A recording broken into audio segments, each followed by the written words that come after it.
Hello student, all is well. Welcome you all in our social science class, and today in our class I am going to teach you chapter number 10 of history, new empires and kingdoms.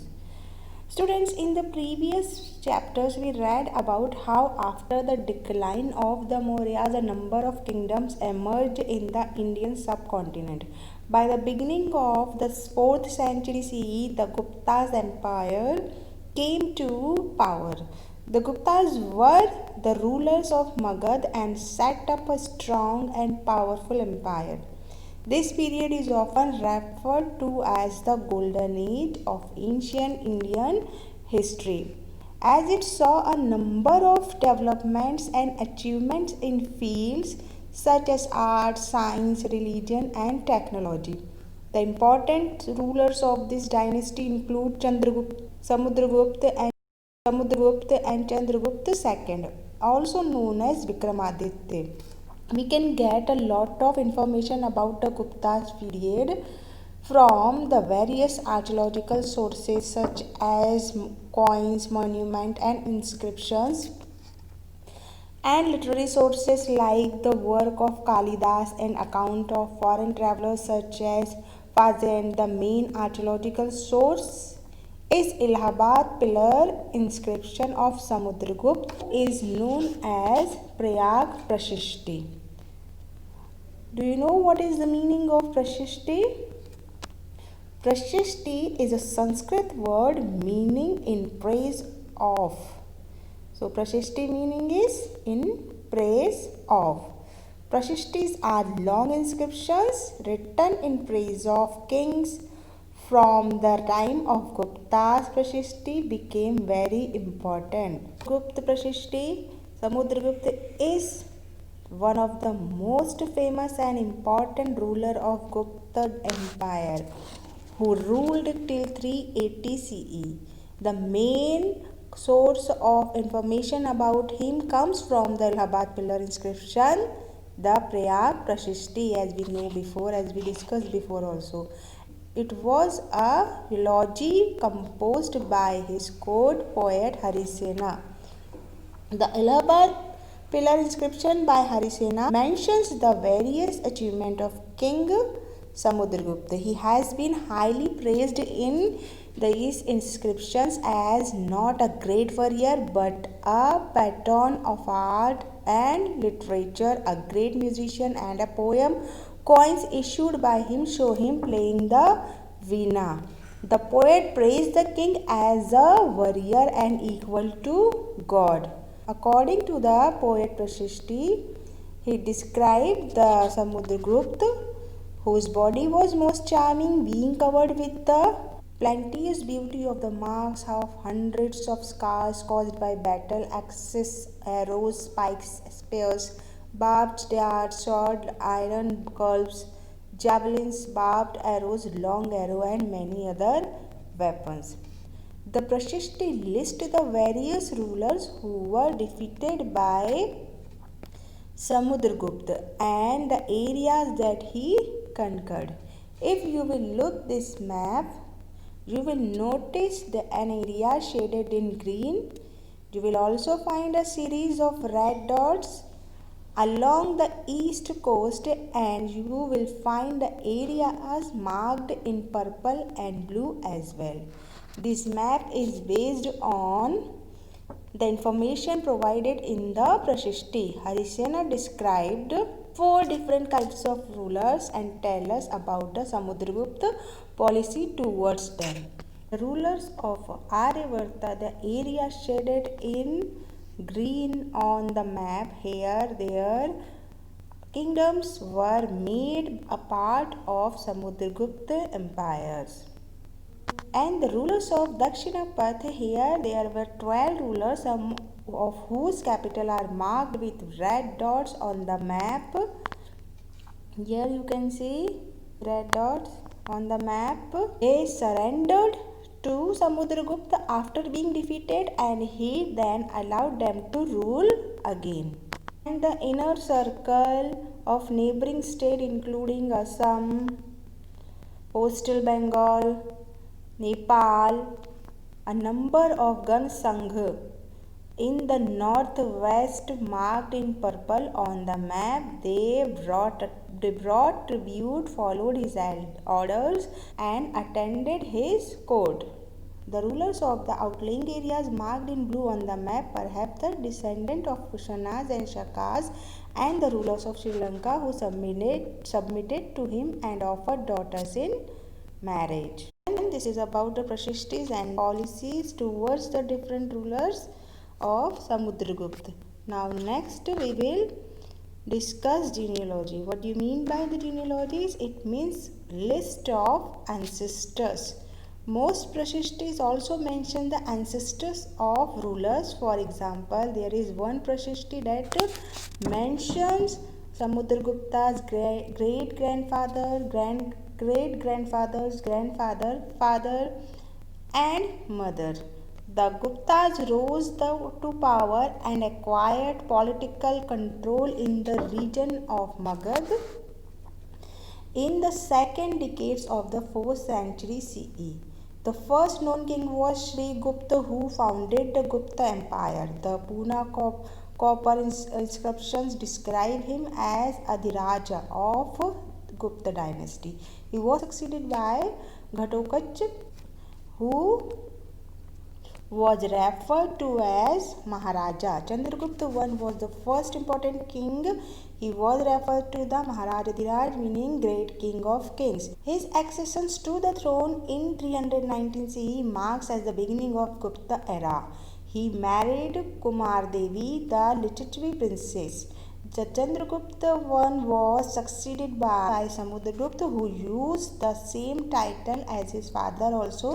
He has been called Napoleon of East.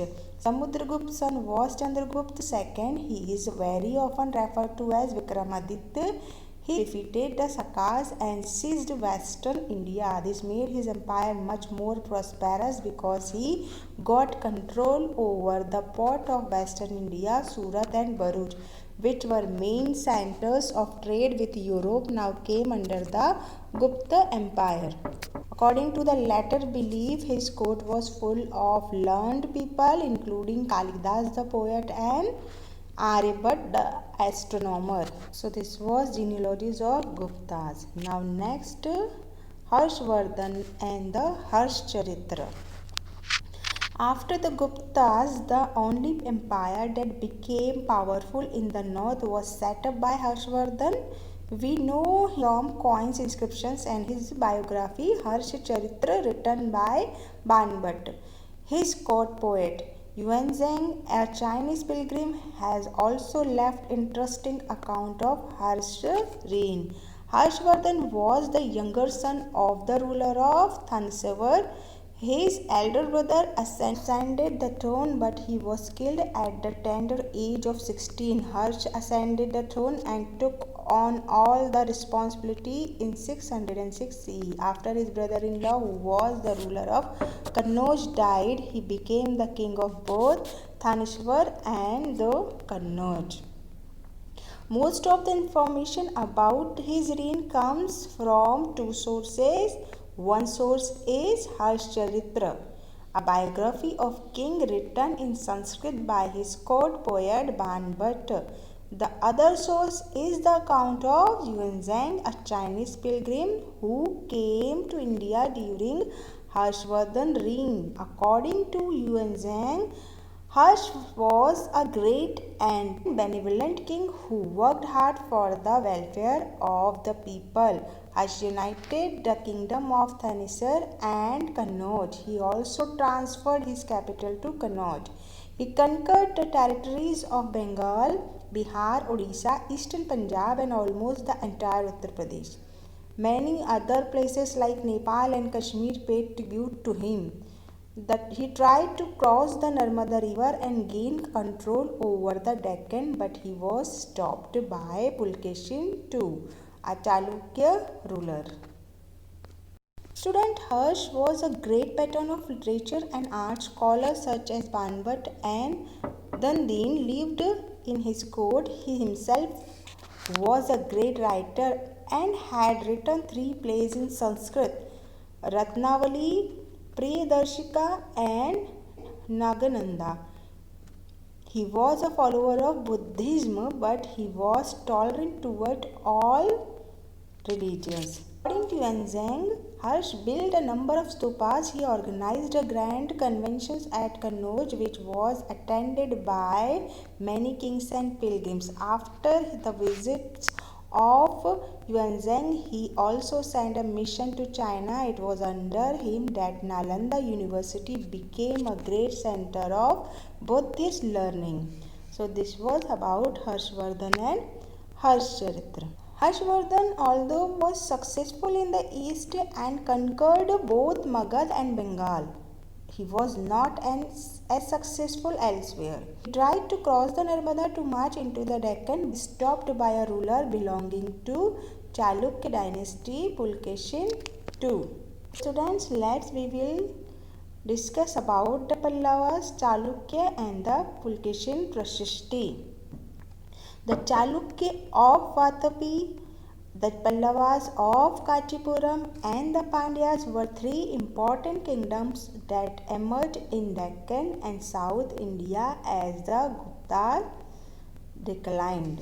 The Chalukyan dynasty rose in 543 CE under Pulkesin I. He gained control over Vatapi in Karnataka. He made it his capital. The Pallavas and the Chalukyas were the most important ruling dynasty in South India during this period. The kingdom of the Pallavas during from the reign around their capital Kanchipuram to the Kaveri Delta, while that of the Chalukyas was centered around the Raichur Dao between the rivers Krishna and Tungabhadra. The capital of Chalukyas was an important trading center. It developed as a religious center with a number of temples. The Pallavas and Chalukyas frequently raided one another's lands, especially attacking the capital cities, which were prosperous towns. The best known Chalukya ruler was Pulkesin II. We know about him from a Prashasti composed by his court poet Ravi Kriti. This tells us about the ancestors who are traced back through the four generations from father to son. Pulkesin evidently got the kingdom from his uncle. According to Ravi Kriti, he led expeditions along both the west and the east coast. Besides, he checked the advance of Harsh. There is an interesting play of words in the poem. Harsh means happiness. The poet says that after his defeat, Harsh was no longer Harsh. Pulkesin also attacked the Pallav kings who took shelter behind the walls of Kanchipuram. But the Chalukya victory was short-lived. Ultimately, both the Pallavas and Chalukya gave way to new rulers belonging to the Rashtrakutas and Chol dynasty. Pallavas of Kanchi rose in 574 CE under Simhavishnu. They ruled over northern Tamil Nadu and the part of southern Andhra Pradesh. Their capital was Kanchipuram or Kanchi. Kanchipuram came to be known as Golden City and emerged as an important center for culture, religion and education. The most important Pallav king were Mahendravarman I and the Narasimhavarman I. Narasimhavarman defeated Pulkesin II and captured Vatapi. After this, he assumed the title of Vatapikunda, the conqueror of Vatapi. The Pallav made significant and lasting contribution in the fields of art, architecture and literature. The Pandyas of Madurai had established themselves in southern Tamil Nadu by the 6th century CE. They ruled this region for many centuries. Their power depended on the relationship with their neighbors. There were frequent conflicts between the Chalukyas, the Pallavas and the Pandyas of Madurai. This is about the Pallavas, Chalukyas and Pulkesins. Now in the next part of video, we will discuss how were these kingdoms administrated.